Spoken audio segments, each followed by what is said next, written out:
Rasulullah SAW itu paling mulia, paling sempurna. Kalau ada yang lebih berani dari Nabi, Nabi itu paling berani, tidak ada yang lebih berani dari Nabi.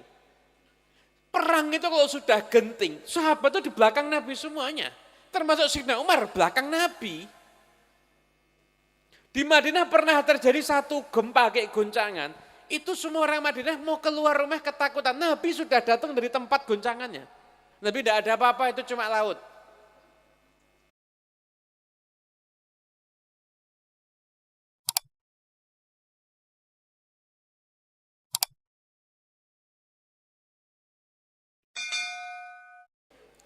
Bismillahirrahmanirrahim. Alhamdulillahi rabbil alamin.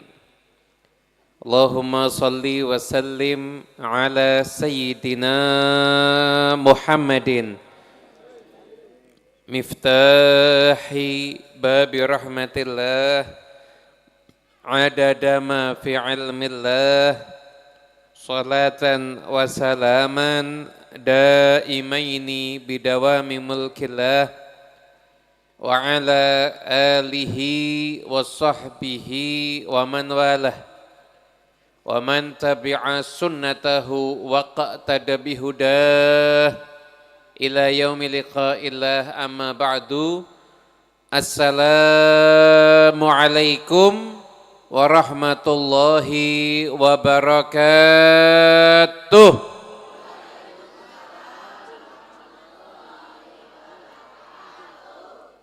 Ingkang kula hormati, kula taati lan kula takzimi Sayyidul Walid Al-Habib Muhammad Jamal bin Abdul Qadir bin Abdurrahman As-Sagaf, mata'anallah betuli hayatih insyaallah.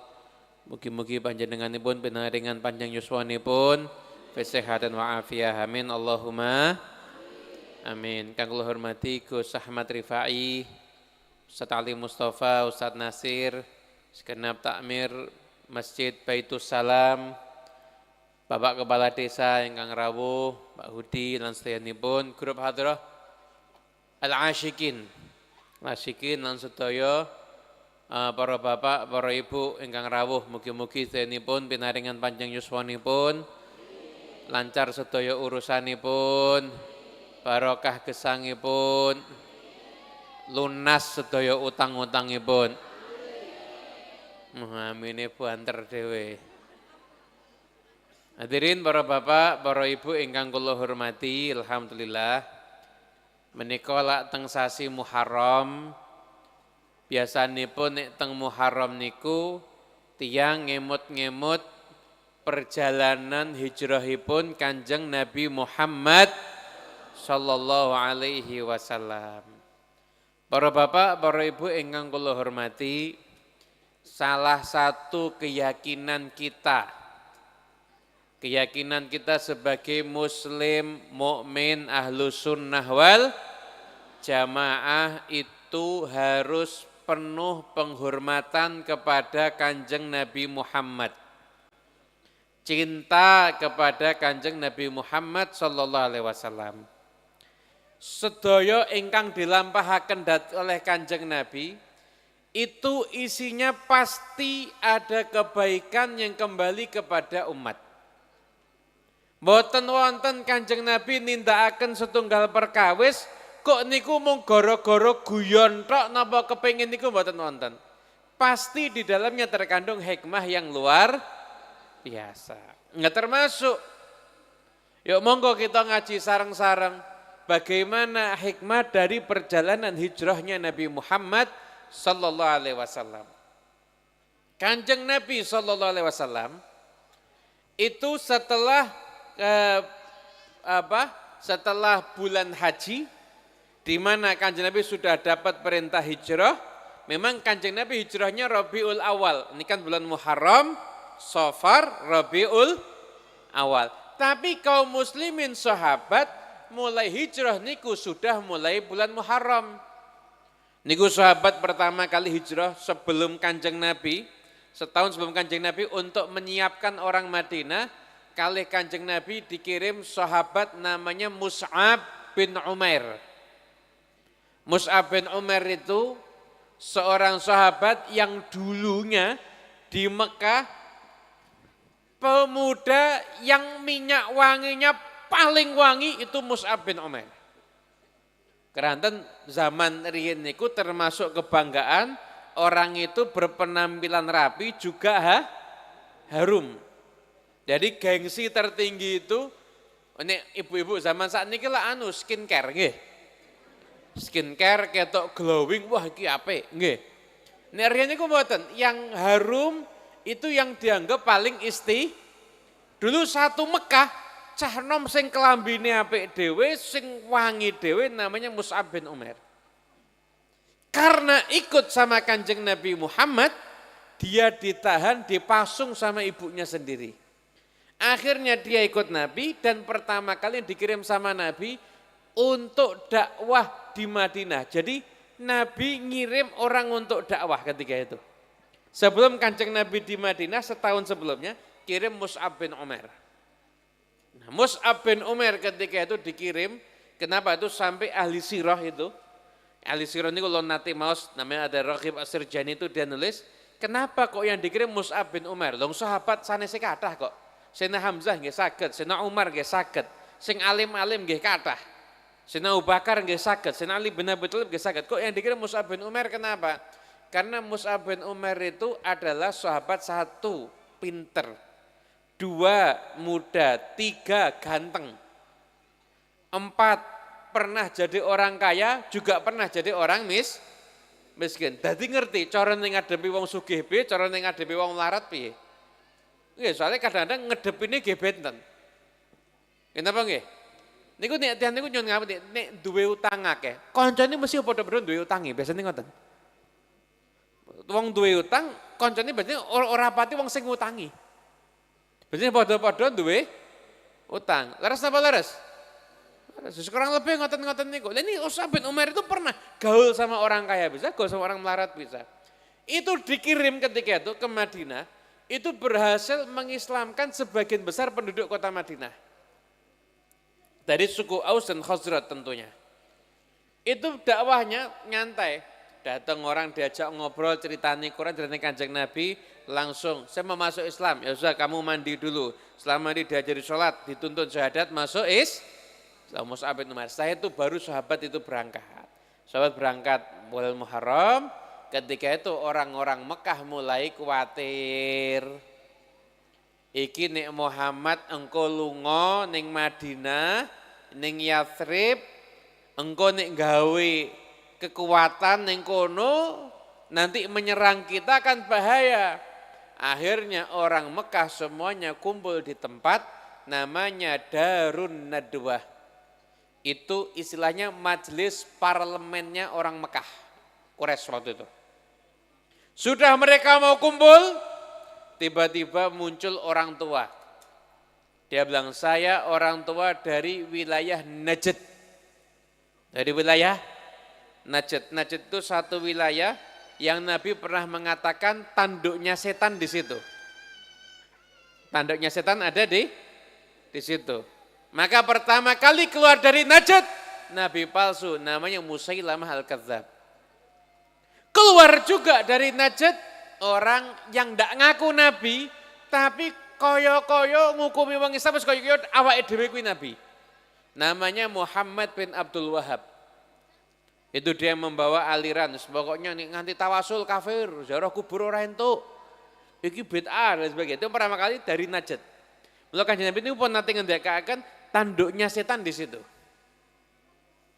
Ada orang tua dari Najd, tiba-tiba datang. Nah, penjaga gerbang ngerti, bingung, kok bisa ngerti? Aku wong tua, aku ini orang pinter. Jangan sampai itu nanti yang rapat tidak dapat pendapat jitu dari saya. Akhirnya masuk, pakai baju itu kainnya tebal. Itu dalam sirah diriwayatkan komplit. Ternyata siapa itu? Ternyata iblis nyamar jadi manusia. Rapat di situ. Semua suku kumpul. Anak sing ngusul, wis ngadepi Muhammad rasah mumet. Isi Muhammad pengen ning Madinah, ya wis ben lunga ning Madinah wis awake dhewe lak wis ora nyawang neh. Nah, ketika itu kata iblis ini nyamar dari orang tua, bilang gini, ora iso. Kowe ora ngerti Muhammad nek ngomong pintere kaya apa? Orang akan tertarik sama dia akan punya kekuatan besar dan dia akan menyerang kita. Itu bukan usul yang bagus. Ada lagi yang usul, gini aja, udah kita tangkap, kita ikat. Jadi dia tidak bisa kemana-mana. Kata iblis yang nyamar di rantau, ora iso. Nanti teman-temannya tahu Muhammad itu di sini tangkap, dia akan mengumpulkan kekuatan, dia akan menyelamatkan Muhammad. Tidak bisa. Semua usul ditolak. Akhirnya Abu Jahal gini, aku punya usul yang kalian tidak mungkin terpikir. Kata iblisnya, apa gue? Kata Abu Jahal gini, kalau ada satu orang bunuh Muhammad, pasti yang bunuh akan dibunuh sama Bani Hashim dan Bani Muthalib.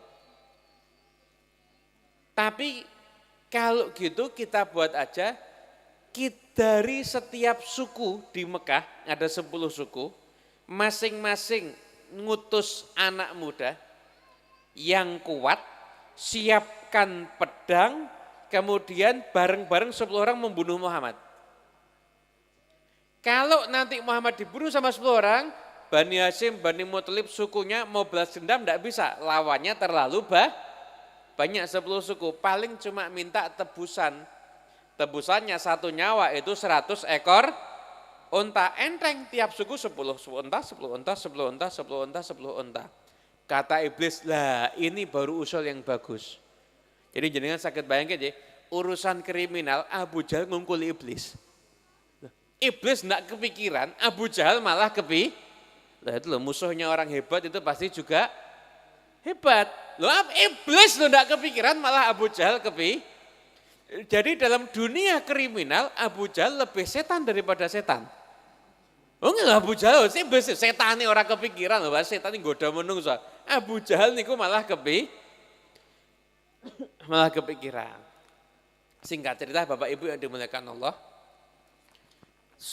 itu pertemuan siang itu juga langsung Kanjeng Nabi dikasih tahu malaikat Jibril, malam ini kamu berangkat. Lah yang unik, ya mbok Kanjeng Nabi ki mangkat, mbok ngejak Sayyidina Umar ya iso. Ngejak Sayyidina Hamzah juga bisa. Loh yang lain itu pergi hijrah sembunyi-sembunyi. Sayyidina Umar bin Khattab hijrah, update status. Bahkan update status. Yang lain nunggu peteng wengi metu. Sanes sing ngoten. Sayyidina Umar siang-siang keliling Mekah. Setiap ketemu orang, aku mau hijrah.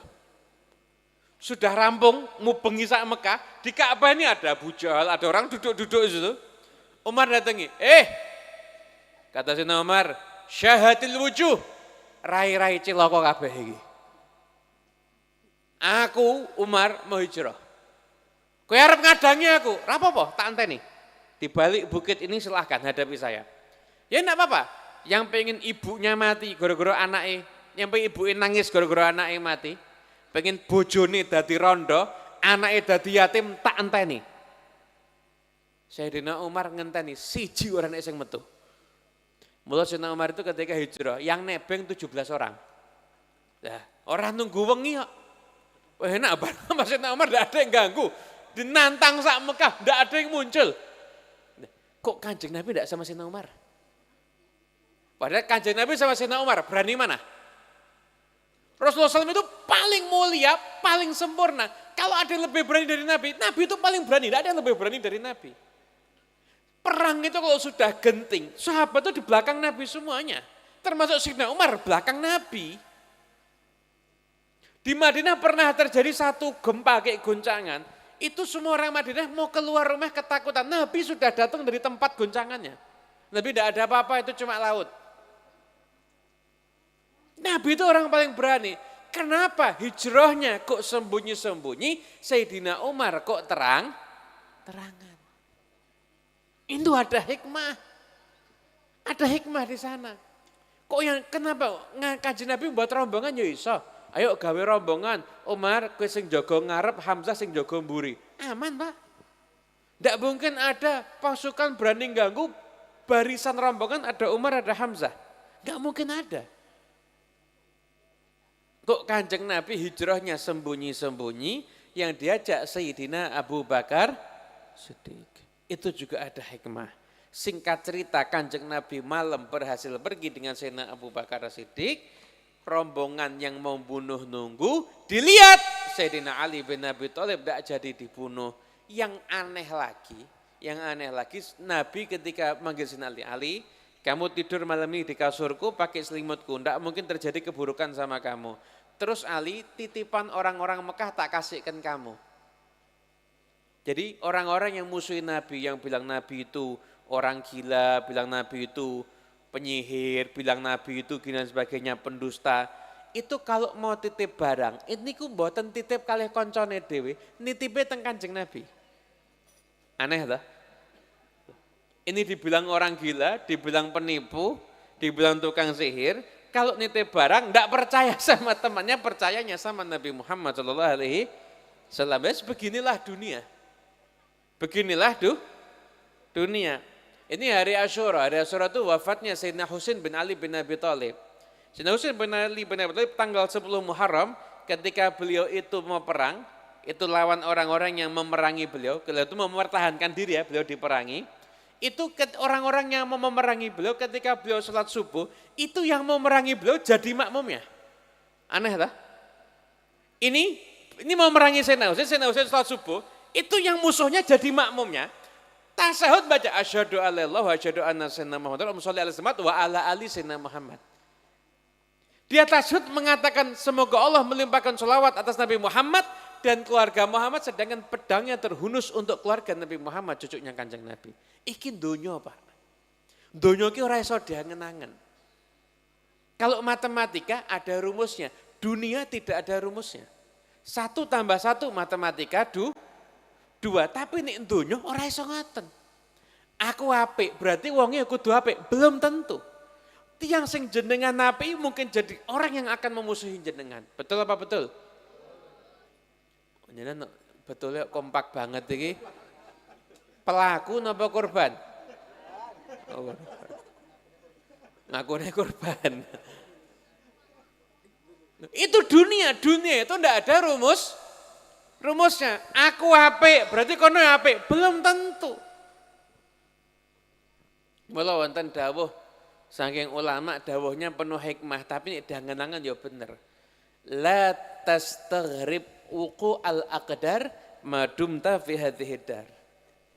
Nek kowe iki jek urip teng donya, ora sah gumunan, ora sah kagetan, semuanya bisa terjadi. Itu bahasa Jawa niku ngoten niku terjemahanipun. Sallallahu alaihi Nabi Muhammad. Jangan tuh. Saya ceramah ada jamnya, jadi jangan nyuruh terus-terus. Ini sudah durasi sudah separuh ini ceramah saya.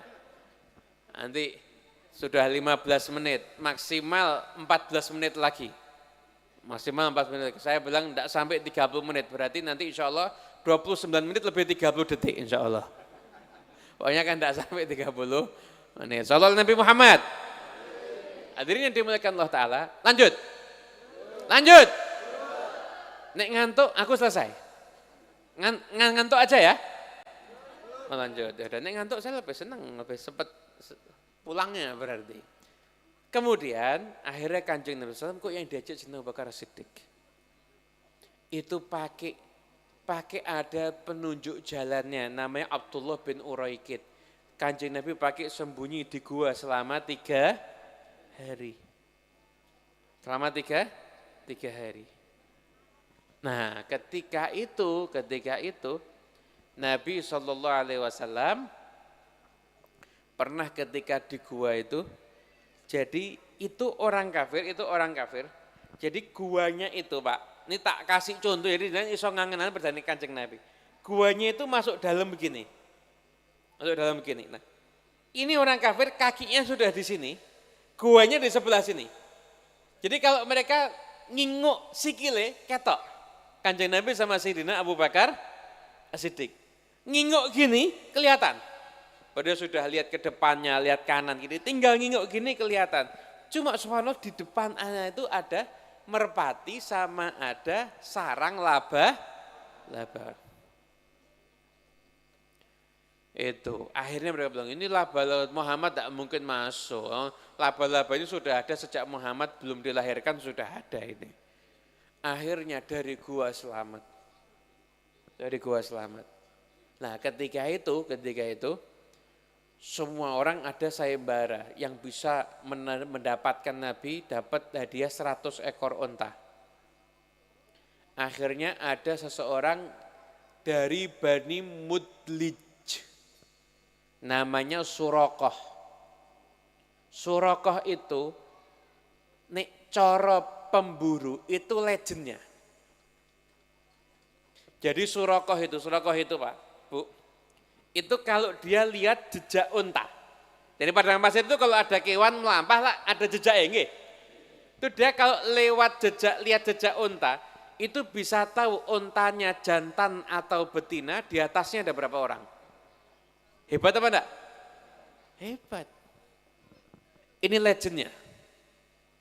Semua yang nyari tidak ada yang bisa, tidak ada yang bisa dekat ke persembunyian Nabi, tidak ada. Tapi Surakoh berhasil ketika Nabi sudah keluar, Surakoh tuh lihat naik di belakangnya. Naik kuda. Sampai udah dekat. Itu ketika itu Sayyidina Abu Bakar, Rasulullah ini Surakoh ini ada yang di belakang kita. Nabi enggak ada apa-apa, santai. Kanjeng Nabi ndonga ya Allah lindungi aku. Ndonga duwe Gusti Allah kok. Akhirnya Surakoh mambles. 3 kali nyoba ambles akhirnya nyerah pun. Intinya ceritanya kalau kita ceritakan panjang lah. Tapi saya mau mengambil beberapa pelajaran. Yang pertama. Kenapa Kanjeng Nabi kok hijrahnya sembunyi-sembunyi, kok tidak terangan? Ngeten. Bapak Ibu yang dimuliakan Allah. Kalau Nabi Muhammad hijrahnya dengan penuh keberanian terang-terangan, itu kesian umat Nabi lain yang takut-takut. Kenapa nanti dikira hijrah terang-terangan nekat itu adalah hukum nyawa wajib. Monggo sing wedi-wedi mesake. Makanya Kanjeng Nabi SAW itu ya lihat umatku itu macam-macam. Enek umatku sing kendel kaya Umar bin Khattab, enek umatku yang masih takut sing jek wedi-wedi. Kamar Kanjeng Nabi diayomi semuanya. Kalau Kanjeng Nabi dengan penuh keberanian, engkau sing wedi mesake orang duwe contoh. Mula Kanjeng Nabi hijrahnya sembunyi-sembunyi. Kenapa? Ben sing wedi entuk kanca, entuk contoh. Lho Kanjeng Nabi yo ndelik-ndelik, aku yo melu ndelik-ndelik. Ning yo beda. Nek Kanjeng Nabi ndelik-ndelik gara-gara mesake umate. Tapi nek itu memang karena takut. Kanjeng Nabi SAW itu pemimpin yang tahu kondisi umat. Kanjeng Nabi kalau jadi imam yang tahu kondisi makmum. Iya, Kanjeng Nabi tidak pernah manjang-manjangkan sholat. Mu'adz bin Jabal itu manjangkan sholat, itu ditegur sama Kanjeng Nabi dengan teguran yang sangat keras, bahkan wajahnya sampai memerah karena marah ketika itu. Kanjeng Nabi itu imam yang tahu kondisi makmum. Sama. Kalau Anda itu jadi tokoh, harus tahu kondisi umat. Anda jadi kiai harus tahu kondisi umat, jadi pemimpin harus tahu kondisi umat. Ibarat ngapunten ya, sopir itu yang bijaksana yang tahu kondisi penumpang. Ngeten. Dari ini apa namanya? Jumapolo. Dari Jumapolo ke Surabaya berapa jam? Suwene, nek tol loh. Ya 4 jam lah normal, karo mandek nguyuh. Nggih mandek udut. Ya paling sekawan jam nggih. Nggih, 6 jam iku arep ning ndi? Ning Jakarta apa piye? 4 jam ya sampai Surah. Naik mobil. Ayo ya Bapak Ibu pasang. Ya, sopirnya tahu. Ini ada ibu-ibu, ada bapak-bapak, ada anak kecil naik. Pak sopir niki kebelet. Nggih. Pados pom bensin, aja pados masjid. Ada yang melaku, arep nguyuh malah golek masjid. Wonten. Lek masjid wae gratis, pom bensin bayar. Saiki pom bensin pun gratis. Itu kalau pakai masjid, kita kalau menggunakan fasilitas masjid harus ikut andil memakmurkan masjidnya, jangan cuma pakai fasilitasnya aja. Itu yang paling ihtiyat, paling warok begitu. Nah, Pak sopir kebelet mampir, Pak sopir luwe mangan sih, Pak sopir ini mau muntah mandek sih. Akhirnya sampai Surabaya 4 jam tapi nyaman tentram. Coba, ayo mangkat yuk ning Surabaya. Wis mau ngebut iki terima insyaallah 2 jam setengah tekan. Wus saking jumlah buat. Pak supir kebelet engko sik. Buat. Pak supir luwe engko sik. Pak supir mau muntah engko sik. But tekan Surabaya pas niku di tol Waru pas mlebu dugi Perak karena mau ziarah ke Sunan Ampel melipir ayo di Cawang siji muntah kencing ning kathok ngising ning kathok sing telu mati serangan jantung. Itu namanya supir ndak paham kondisi penumpang. Yang penting itu bukan cepat sampai tujuan. Yang penting itu sampai tujuan dengan aman dan nyaman. Urip nggih sami. Paham nggih? Nggih. Urip itu sama. Wis pokoknya ya iso tuh yang mlaku bareng sallallahu Nabi Muhammad. Terus kok Kanjeng Nabi ngejaknya Sayyidina Abu Bakar ya? Kok enggak ngejak Sayyidina Umar atau Sayyidina Hamzah? Kenapa?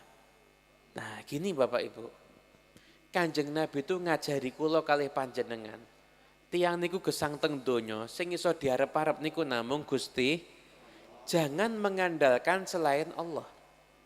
Ini saya nyender gini. Aman. Saya jatuh apa enggak? Enggak jatuh. Tapi kalau ininya rapuh, jatuh apa enggak? Jatuh. Semua senderan kepada makhluk seperti bersandar pada alas yang rapuh. Anda hanya tinggal menunggu kapan jatuhnya Anda. Tapi kalau Anda bersandar kepada Allah, Anda nggak akan jatuh. Kenapa? Karena sandaran Anda yang paling kuat dalam hati itu. Silakan ikhtiar harus. Tapi dalam hati iki sing iso ngatasi mung Gusti Allah, sing iso tak suwuni mung Gusti Allah. Gitu. Itu nanti baru jadi sandaran yang kuat. Saged dipahami nggih? Alhamdulillah. Nah, para bapak, para ibu ingkang kula hormati, dan Nabi juga gitu. Mula ketika Sayyidina Abu Bakar sudah ketakutan, ini nanti sebentar lagi kita bisa ketahuan. Napa dawuhe Kanjeng Nabi? Madzannuka bi itsnin Allahu thalituhuma. Abu Bakar, kita ini berdua ketiganya Allah. La tahzan innallaha ma'ana. Jangan sedih, Allah Ta'ala bersama dengan kita. Kan enak. Coba Abu Bakar la tahzan inna Umar ma'ana. Enggak enak, Pak. Jangan sedih, ada Umar, enggak enak. Jangan sedih, ada Hamzah, enggak enak. Jangan sedih, ada Allah bersama dengan kita. Buktinya selamat.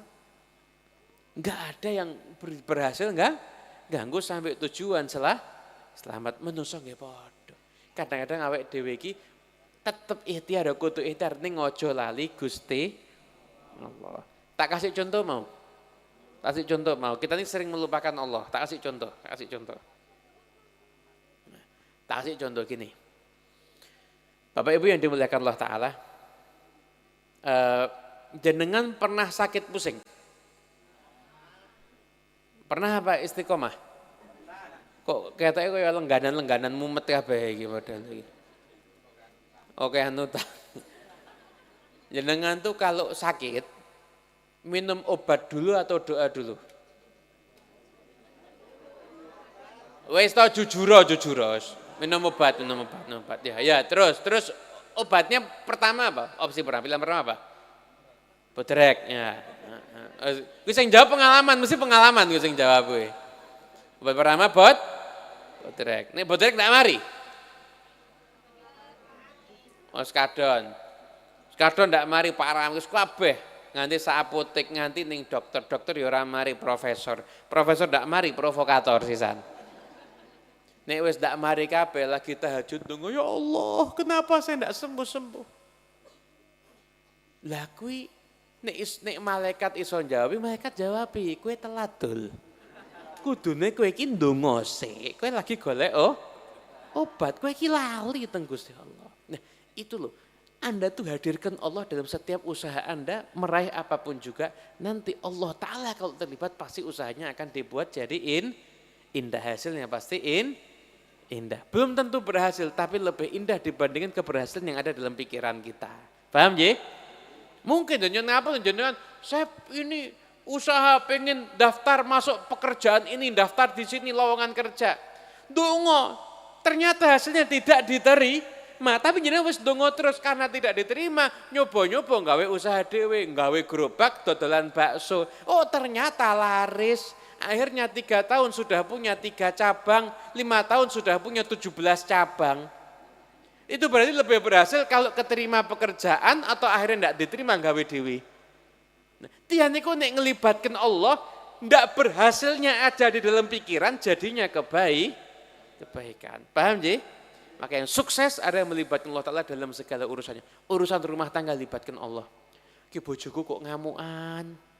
Bojoku kok ngene, bojoku kok cuek, bojoku ini, libatkan Allah Subhanahu wa Ta'ala. Paham ya? Terakhir. Kanjeng Nabi SAW itu ketika ke Madinah pakai penunjuk jalan namanya Abdullah bin Uraikid. Jadi nek Kanjeng Nabi ndonga, ya Allah kasih aku jalan sampai Madinah. Cukup bisa enggak? Bisa enggak? Kabul enggak? Kenapa kok pakai penunjuk jalan? Ngajari kula kalian jenengan umate.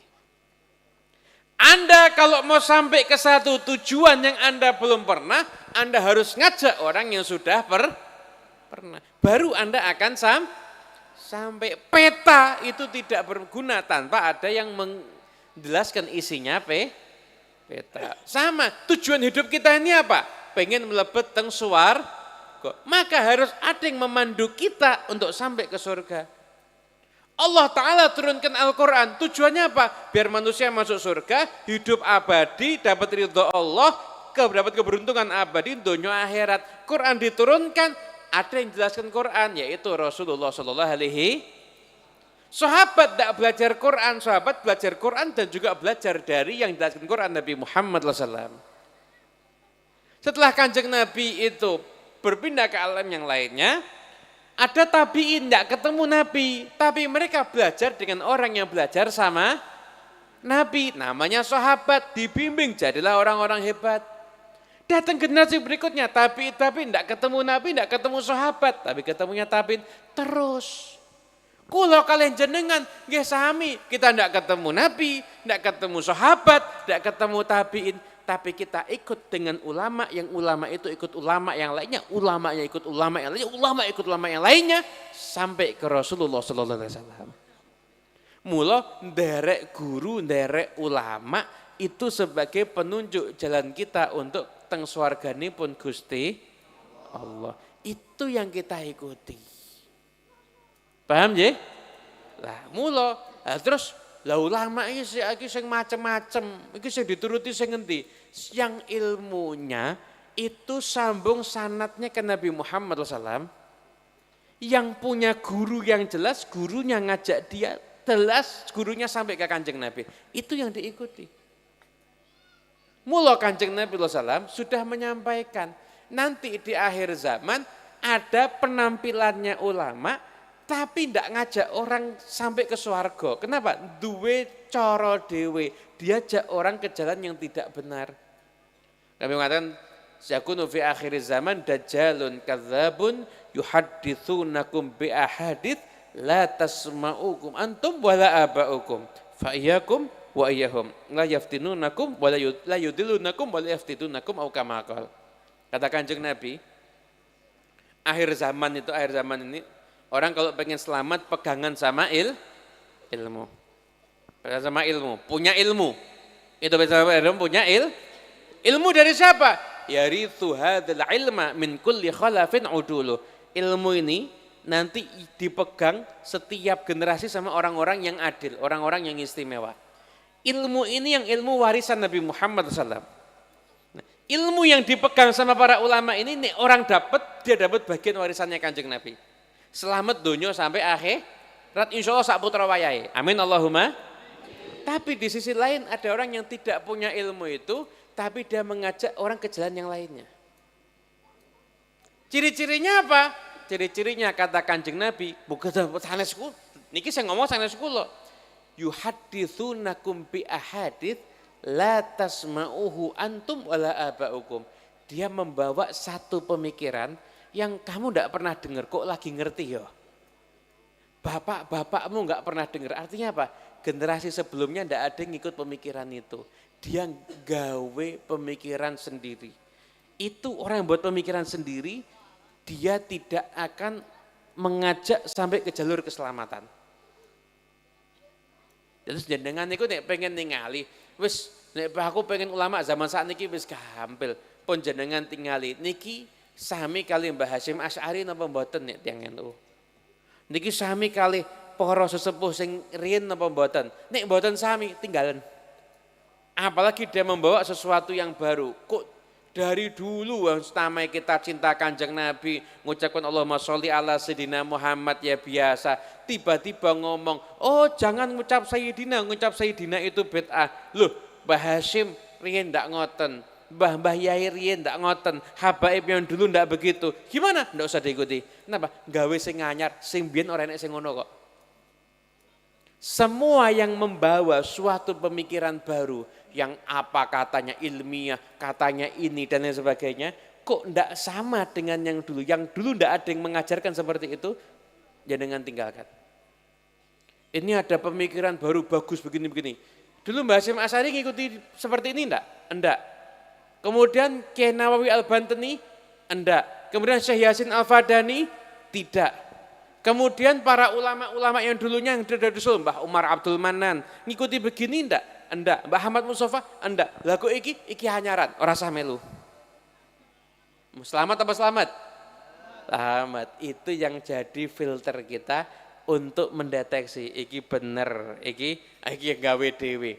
Nek sing gawe dalan dhewe aku ora melu, aku melu dalani tiang-tiang sepuh biyen yang insya Allah sudah terbukti mereka wafat dalam keadaan husnul khatimah. Ini yang akan membimbing umat ke jalan yang diridhai oleh Allah Subhanahu wa taala. Enggak usah jauh-jauh, terakhir penutup. Habib Abdul Qadir bin Abdurrahman As-Sagaf, ayahandanya Habib Jamal. Ayahandanya Habib Jamal. Hobinya maulid, tahlil, ziarah kubur, tawasul, hadir hallnya para habaib dihadiri. Oh, paling tidak pernah ditinggal hall Gresik Habib ya. Paling gurunya hallnya Habib Abu Bakar As-Sagaf Gresik. Itu tidak pernah ditinggal sama Habib Abdul Qadir bin Abdurrahman As-Sagaf. Ini Habib Abdul Qadir bin Abdurrahman As-Sagaf, awak dhewe iki rasa kakean sinau dalil-dalilan niku mumet. Wis sawangan Habib Abdul Qadir bin Abdurrahman As-Sagaf amalannya ngimami masjid, istiqomah di masjid, tahlilan, maulidan, tawasul, yasinan, hadir hallnya habaib hadir, baca maulid, kemudian amal soleh.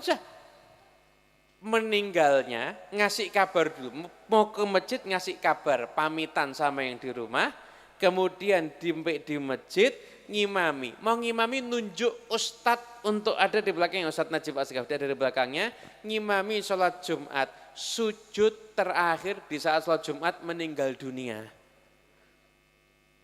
Jenengan niku nek niru, ya niru wong selamat apa niru wong ndak jelas? Oh selamat loh.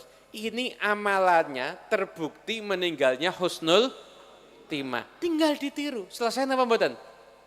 Lah kok melu sing anyar-anyar ora cetha. Iki mati ning piye? Ora cetha lho, urung mati wonge. Wonge ora cetha. Lah kok malah mbok ikuti? Ya saya sesat padha sesat. Naudzubillah min. Orang yang sesat Anda juga ikut tersesat. Aku nih, ke dalilmu apa? Aku melu Habib Abdul Qadir As-Sagaf, Imam Masjid As-Sagaf, apa ayahnya Habib Jamal. Wis pokoknya amalane tak tiru, husnul khotimah muga-muga ya padha. Aku modhoke amalan ini muga-muga ya padha-padha entuk husnul. Enak atau enak? Enak atau enak? Rasa kakean dalil, melu. Wis. Melu Habib Abdul Qadir As-Sagaf titik. Wis ngoten mawon. Selamat loh. Loh, husnul khotimahnya istimewa loh, Pak. Yang jadi saksi meninggal sujud satu masjid. Istimewa atau istimewa? istimewa. Lah kok malah kowe ragu-ragu ngikuti wong sing ora pati jelas tinggal ora jelas tinggal rasa dirungokke. Muncul ning YouTube wis tinggal rasa dirungokke. Aku melu sing jelas. Terus pun ngoten mawon muga-muga insyaallah barokah, manfaat. Amin Allahumma amin. Aman Beb, 29 menit Beb. Aman. Wallahu a'lam. Udah 29 menit. Tadi mulai 21.49 sekarang 22.29. Aman saya. Wallahu a'lam. Bishawab wal afu minkum. Muga-muga insyaallah sedaya hajate kabul, panjang umur, fi sihatin wa afiyah. Amin Allahumma amin. Wassallallahu alaihi wasallam. Alhamdulillahirabbil alamin. Bisiril Fatihah.